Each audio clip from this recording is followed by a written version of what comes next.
Bonjour et bienvenue dans Cinéchoc. Au sommaire, la vengeance est un plat qui se mange très froid dans la colère d'un homme patient. Également à l'affiche, le premier Marvel de l'été avec Les Gardiens de la Galaxie volume 2. Ça va saigner dans la rame avec notre sélection vidéo spéciale Train d'enfer. Et enfin, en avant-première, Jamie Foxx règle ses comptes dans Sleepless.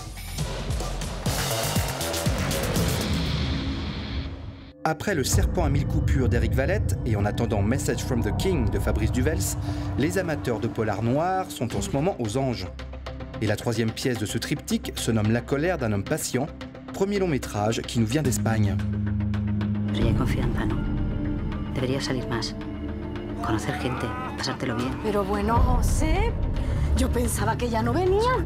On suit José, dont la femme a été assassinée lors du braquage de la bijouterie où elle travaillait. Cet homme brisé n'a désormais qu'une idée en tête, retrouver les responsables et les tuer. Le réalisateur Raúl Arevalo met le spectateur devant un dilemme moral impossible, dans lequel les notions de mal et de bien sont constamment bousculées.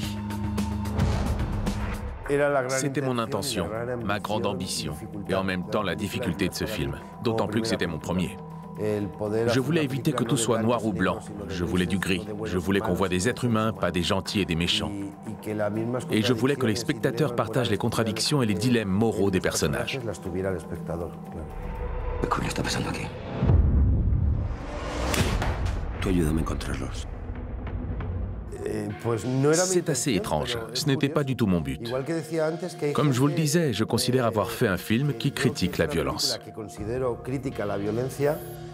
Mais il y a des gens qui ont une certaine idéologie, plutôt des gens de droite, qui ont eux-mêmes un côté violent en général, qui approuvent complètement ce qui se passe dans le film. Ce n'est pas du tout ce que je cherchais. Je pense que ça révèle les opinions de chaque spectateur.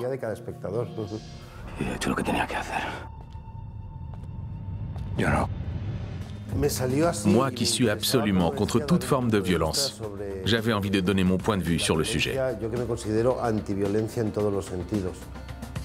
Au fur et à mesure que j'avançais dans l'écriture, et plus tard, quand on allait commencer à tourner, je me suis rendu compte que ça avait pris un aspect thérapeutique. Je dois reconnaître que parfois j'ai des accès de colère chez moi.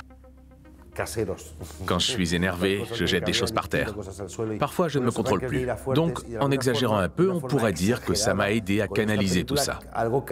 Mais je m'en suis rendu compte plus tard.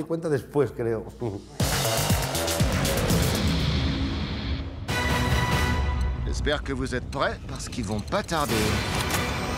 C'est un fusil? T'as jamais vu de fusil? Non, parce qu'avant c'était plutôt moi les flingues et toi les épées, mais bon. Apparemment, tu t'es aussi mise aux flingues. J'étais pas au courant. Oh, c'est chaud. Marvel ouvre sa période estivale avec la suite des Gardiens de la Galaxie. C'est toujours James Gunn à la barre, réalisateur venu de la série B et notamment de la célèbre société de production fauchée Troma, où il a fait ses premières armes en tant que scénariste. Un parcours qui explique le ton détendu et débridé de cette saga intergalactique à l'ambiance très pop. En fait, je savais où je voulais aller avant même que le premier volet ne fasse un carton. Parce que l'idée de base et la structure générale du film me sont venues alors qu'on tournait Les Gardiens de la Galaxie 1. Et avant même le début du tournage, en écrivant le scénario du premier, j'avais déjà beaucoup d'éléments au sujet de l'histoire de Peter Quill et Yondu. Par conséquent, j'avais déjà une idée de ce à quoi la suite ressemblerait. Ce que je ne savais pas encore, c'était si j'allais faire de l'histoire de Peter Quill et son père le sujet central du film, un volume 2 autour de la révélation, ou garder cet aspect pour plus tard. Au final, c'est ce qui m'a paru être le plus intéressant à raconter dans l'immédiat. Il a dit quoi? Il a dit « Bienvenue chez ces bâtards de gardiens de la galaxie ». Bon, ok, il a peut-être pas dit bâtard. Attention! Oh la vache. J'ai fait ce que j'ai pu. Je crois qu'on a tous été un peu surpris par l'ampleur du succès du premier. Certes, on était tous convaincus de faire un bon film, le scénario était super, mais on n'a jamais la garantie quand on accepte un projet qu'il va marcher auprès du public. D'autant qu'ici, ce n'est pas une franchise éprouvée, et les Gardiens de la Galaxie n'étaient pas les plus connus des super-héros de Marvel. Donc oui, Ça nous a surpris. Donc on est encore en train de sauver la galaxie. Ça, on a tout l'air. Génial. Axe. Rocket. Ouais. Route. Gamora. Et moi? Start de B2. Je sais pas ce que c'est que T2, je m'excuse. Quand on a proposé le projet à James Gunn, il était moyennement enthousiaste. Il a demandé un délai de réflexion. Il est reparti chez lui, et puis au final, son amour de ce genre de film, des petits animaux et des personnages, a fait qu'à notre rencontre suivante, il était à 100% dedans. Il a retravaillé le scénario, apporté de nouveaux éléments, ajouté le Walkman, des musiques, et on a été convaincus de tenir quelque chose d'encore meilleur que notre projet de départ. D'ailleurs, le public a suivi. Le film est sorti et a connu le succès que l'on sait. Ça a été formidable. Ça prouve qu'on n'est pas obligé d'avoir lu les comics ou même d'en avoir entendu parler pour apprécier le film. L'important, c'est qu'il soit bon. Parfois, tu t'aperçois que la chose que t'as passé ta vie à chercher est là depuis toujours à côté de toi. T'as raison. Tout ce que vous savez faire, c'est vous crier dessus. Vous n'êtes pas des amis. Non, on est une famille. Mais elle, je suis pas sûr.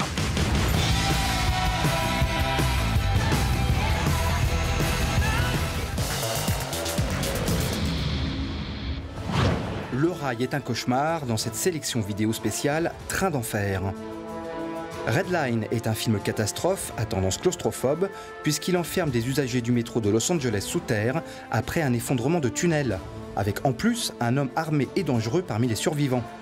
Un long métrage tourné à l'économie, parfait pour votre trajet de Châtelet à Gare de Lyon aux heures de pointe, soit 1h30.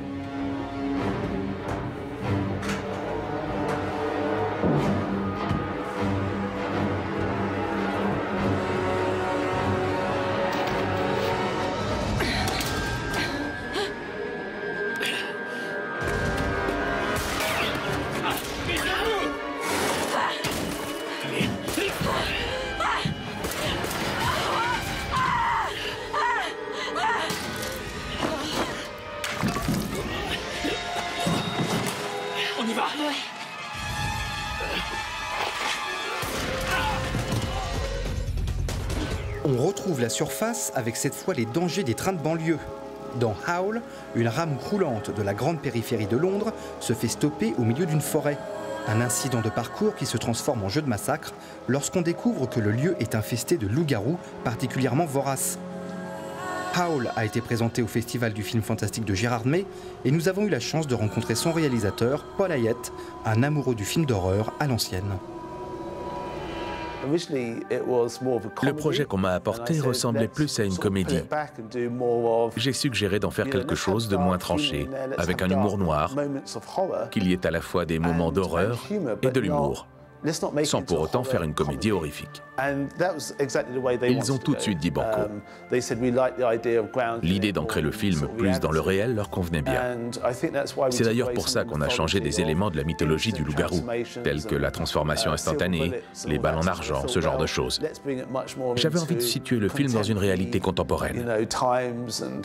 D'où l'idée d'une contamination par morsure, plus comme un virus qui les traverserait, plutôt que celle d'une transformation à la nuit tombée.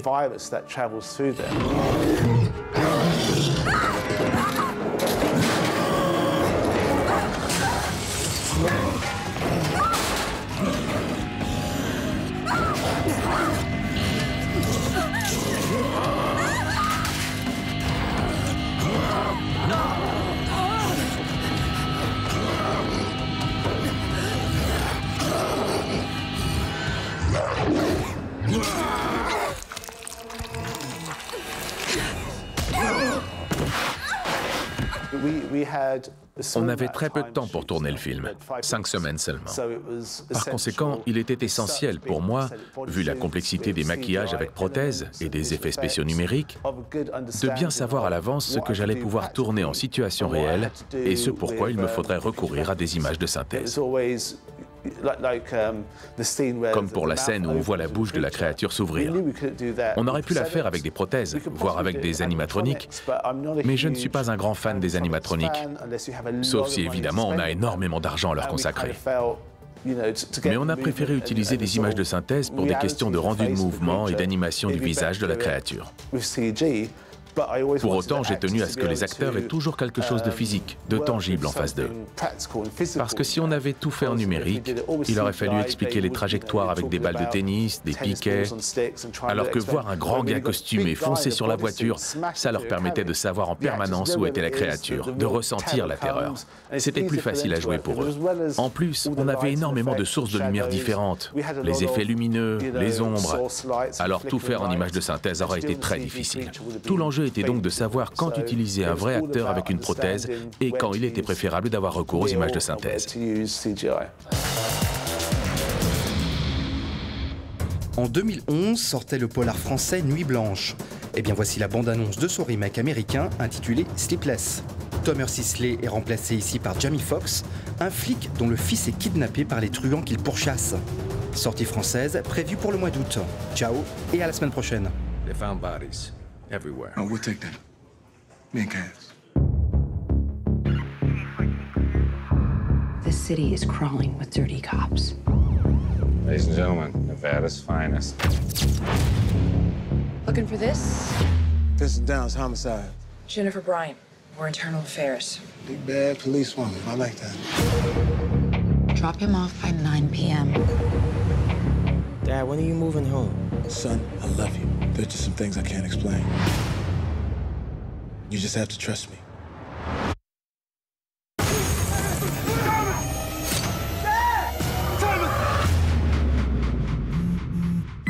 Vincent Downs, you stole something from me.